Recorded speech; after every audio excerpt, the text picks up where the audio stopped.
Hi everyone, me again. I know that there were some issues with that go live that went live just at 10 o'clock today. It only recorded the first 20 minutes, even though we kept going for the full 30. So I thought that it would be best to go through it again, and so that you can kind of experience it as a whole and that you can try both practices that we covered. So I'm just going to pretend that I'm doing this for the first time. So welcome. This session today is called Cultivating Compassion for the Holidays. The reason I wanted to talk about this is that we go through many different meditation techniques through all of the programs, and they can all be really helpful, but there's certain times of year when specific techniques I think can be most effective. And this month of December can tend to be a really tricky month for many of us.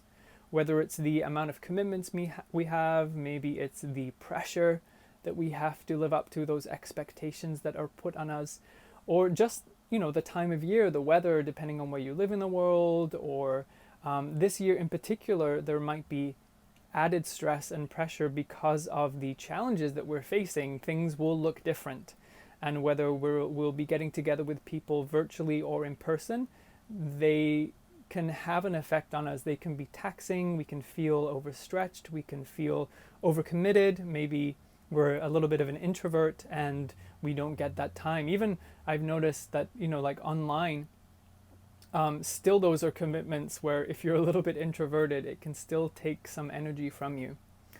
So how can compassion help? How could that even affect our ability to navigate this month? Well, there's a couple of practices from Buddhism that have this sort of underlying principle of compassion for ourselves. All that means is that perhaps we don't have to, or we're more understanding with ourselves when we're experiencing difficulties. Like if we are feeling overstretched, or we're maybe not doing everything perfectly, maybe by taking some time out and practicing compassion, we're more easily able to navigate these situations. This can also be true when we are connecting with other people, whether virtually or in person. So, if there's a difficult family member who just kind of rattles you the wrong way, maybe it's the way that they talk, or there's just their beliefs or something like that, it can be really challenging. And one of the steps of compassion practice is not only extending it to yourself, but being able to extend it to other people. This can be challenging. It's easier to kind of extend compassionate thoughts to people we love and we're super close to and we get along with. The challenge comes when we're asked to do it for some difficult people.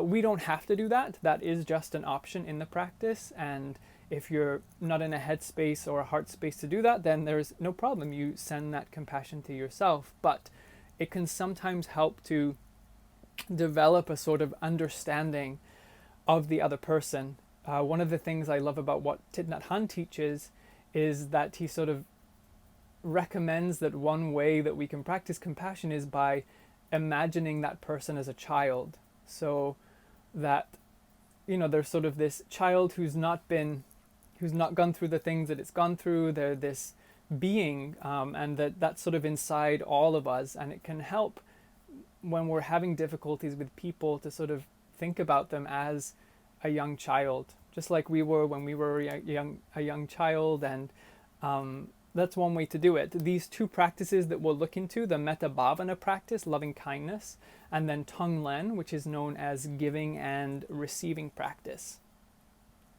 So, first of all, let's talk about Metta Bhavana.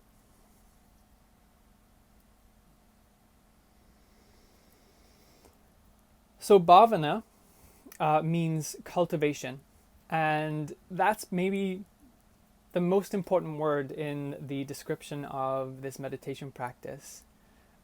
Metta is loving kindness and bhavana is cultivation. So the practice is a cultivation. And if you think about cultivating anything, whether it's a flower that you're growing or a practice that you're engaging in, it takes time, it takes effort, And it's not sort of this always this upward progression. Sometimes we have ups and downs and bumps, and it doesn't always go super smoothly. So that's really important to know about this, that this practice can be wonderful at times and challenging at other times, and just a no-go some days. You're just not able to even think about those things, but it's something that you can come to. There are a few number of stages for this practice, and you can do any one of them or any combination or all of the stages together. And different meditation teachers teach this different ways with different words. The mantra that I like to use comes from the meditation teacher Sharon Salzberg. And so this is a silently repeated mantra to yourself. And the words that I like to use are, may I be safe, be happy, be healthy, live with ease. May I be safe, be happy, be healthy, live with ease. And what you would do is you would set up for meditation, you would close your eyes, you would connect to your breath for the first few moments, and then slowly repeat these words to yourself. May I be safe, be happy, be healthy, live with ease. And that might be your meditation that day. Maybe it's just repeating those words to yourself, cultivating those words to yourself. If you were choosing to do the sort of, we'll call it the second stage of this practice, it would be to think about someone you love. Sharon Salzberg recommends someone who, when you think about them, that you smile. And it can be someone you know, someone you don't know. It could be a pet, someone you're super close to, not so close to, but just someone who, when you kind of close your eyes and picture their face, that you get a smile. And then you would repeat the same things to them. May you be safe, be happy, be healthy, live with ease. And then the next step would be to think about someone who is suffering. So someone you know who is in pain, who's ill, who's experiencing a challenging time. And then it's the same words to them. May you be safe, be happy, be healthy, live with ease. The next person in this meditation would be someone you don't know so well. Generally, this is sort of described as a person who you see, but you maybe don't know their name, maybe you don't know anything about their life. You just sort of pass them and say hello at the grocery store, or while you're walking your dog, or in your commute. And it's the same thing again. You're repeating, may you be safe, be happy, be healthy, live with ease. The next person is optional because it's someone who is challenging for you. So it's sometimes known as the difficult person. It doesn't have to be the person with whom you have the most difficult relationship. It can just be someone who kind of bugs you a little bit, someone who just kind of rubs you the wrong way. And the important caveat for this part of the meditation is that we don't have to dive into any sort of area of forgiveness at this point, but it's just wishing those same things for that person, if you're able to, and there's no requirement to. Generally, the suggestion is if you're not able to do that, just send those loving, kind thoughts back to yourself again. So you move back to repeating, may I be safe, be happy, be healthy, live with ease, again for yourself in that situation. And then the final step would be to repeat these words for all beings. So may all beings be safe, be happy, be healthy, live with ease. So that's generally sort of the framework of the meditation practice. And some days I just do a couple of stages. Some days I do the whole framework of this meditation, and it really just depends. It can be a few minutes long. Maybe you've got 20 minutes, half an hour to dedicate to this practice, and it's really helpful. The idea, the sort of reason for choosing all these different people in the practice is that in Buddhism, there's this idea that no matter who the person is, that everybody is deserving and can benefit from these feelings of loving kindness. So it's sort of the great equalizer, I guess. And Metta Bhavana, loving kindness meditation, is one of the 4 Brahma Viharas, which are these 4 sort of exalted principles to which Buddhists suggest that you live your life by. And And so, in the spirit of that, this idea that we can radiate out these feelings of compassion and loving kindness for other people and ourselves. One thing to note is that it begins with you. So, you are the first step in this meditation practice, starting to learn how to cultivate loving kindness for yourself, and then extending those same feelings for others.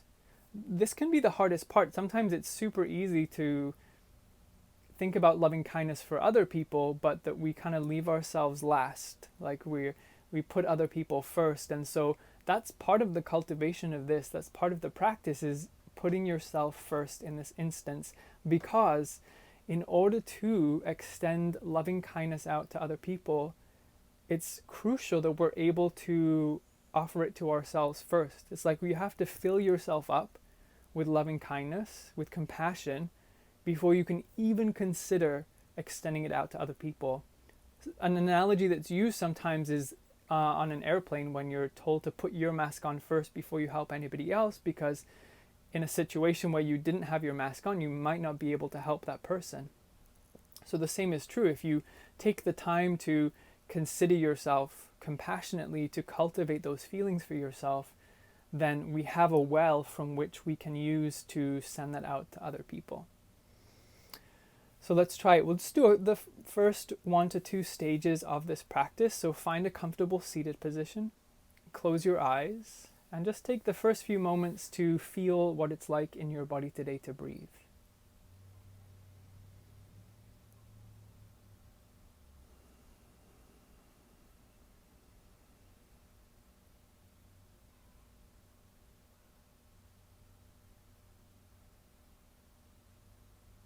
And then we'll start to introduce the words. So the mantra, may I be safe, be happy, be healthy, live with ease.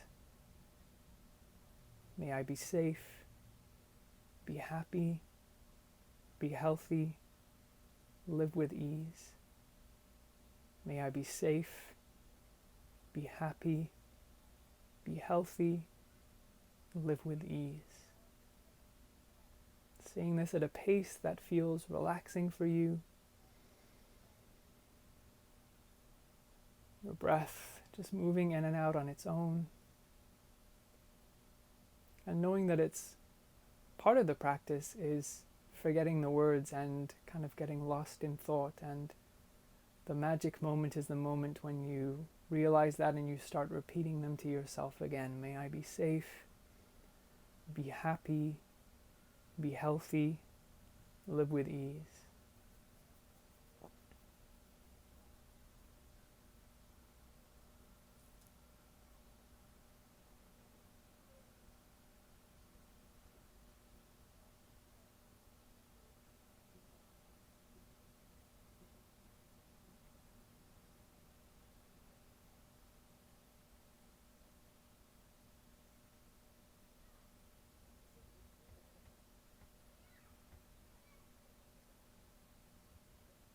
Each time coming back to those words again.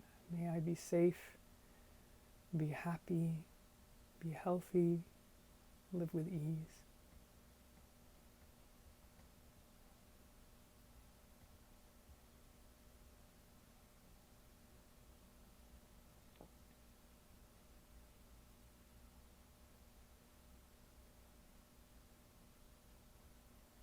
And then bringing into your mind's eye, so picturing someone who you're close to, someone who, when you think about them, it makes you smile.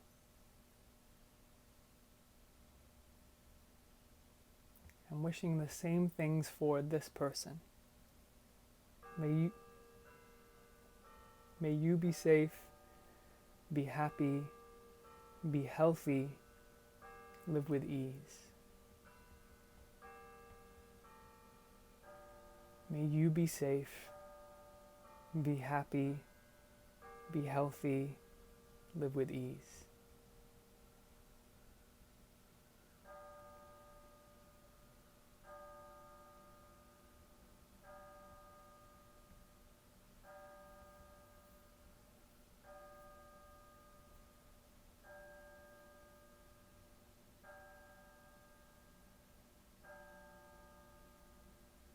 And then let the words go.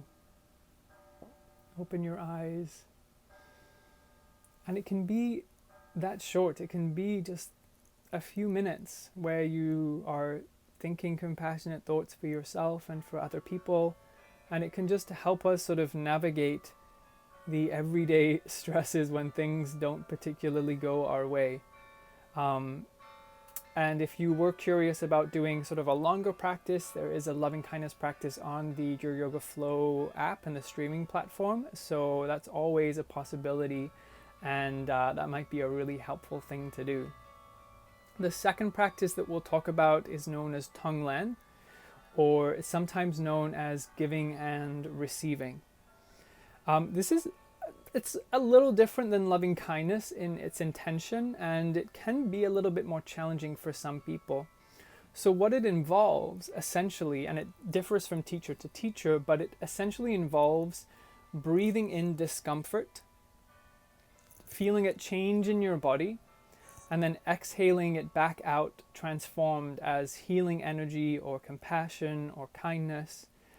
Some teachers talk about, inhaling in that discomfort and feel it change, and you exhale it out as white light. So kind of any sort of visualization that works for you, that resonates with you. But for some of us, we maybe aren't in a space where we want to breathe in discomfort. And so you would maybe focus more on the loving kindness practice. If you are able to do this and it feels possible in your mind and in your heart, then it starts with you. So it starts with yourself, and maybe there's something happening. Maybe it's a discomfort or a pain in your body, or it's maybe a mind state like you're a little anxious or disappointed. And you breathe that in, so you really feel it. And it changes in your body, and then you exhale and you send it back out to yourself, transformed as compassion or kindness or whatever works for you that day. I think the reason that this practice can be helpful is that it brings attention to what is actually happening. So it brings into our mind state the reality of what is occurring. So we're not denying that we're feeling pain, or that I'm feeling stressed or anxious, or that we're angry, but we acknowledge it. And we know that when we acknowledge something as truth, then we're not clinging to it, and we open up the possibility for that thing to change. And that's sort of the Buddhist idea, is that all states are transient. If we're stuck on something and we're kind of looping it back and back and back, that's when we can run into difficulties. But if we're open to what's occurring, then that we sort of invite in this greater possibility for it to change and to transform. That's not to say that doing this meditation practice will solve your pain, but it might open up a little bit of space for other things to come in. So maybe that won't be the focal point.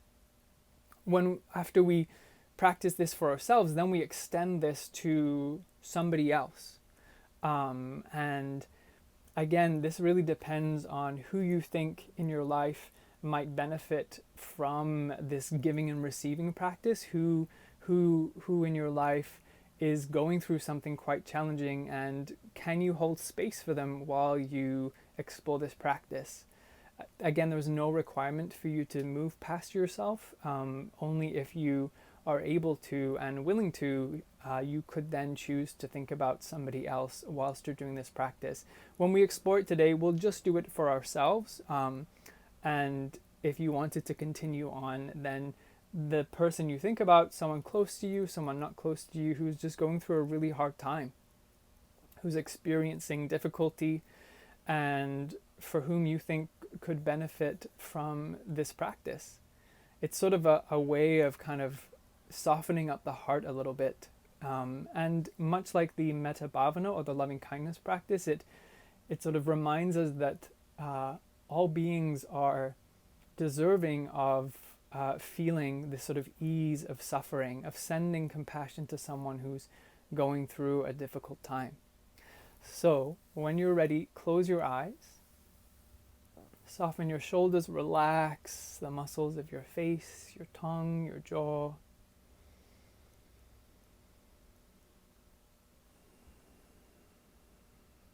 And as your breath starts to settle, as your breath starts to slow and hopefully relax a little bit. Just think about you, like what you're experiencing today.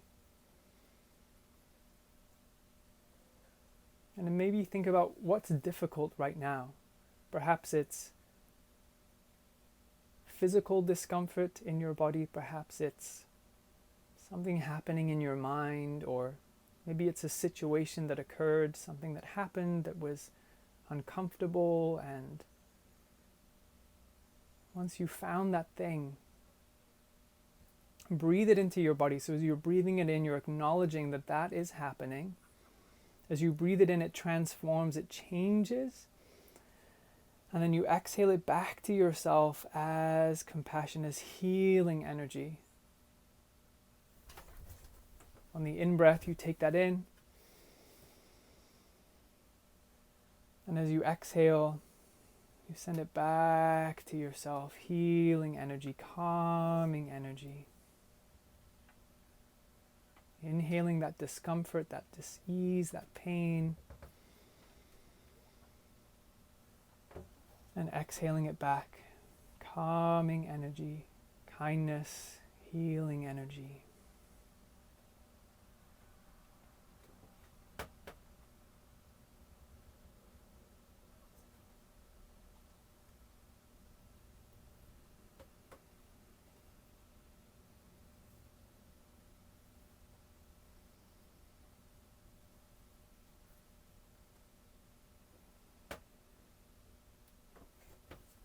And then let that go, let yourself just settle back in with your breath and notice how you feel. Like, oh, it's just maybe a minute of the practice, and see if maybe anything shifted, if anything feels a little different.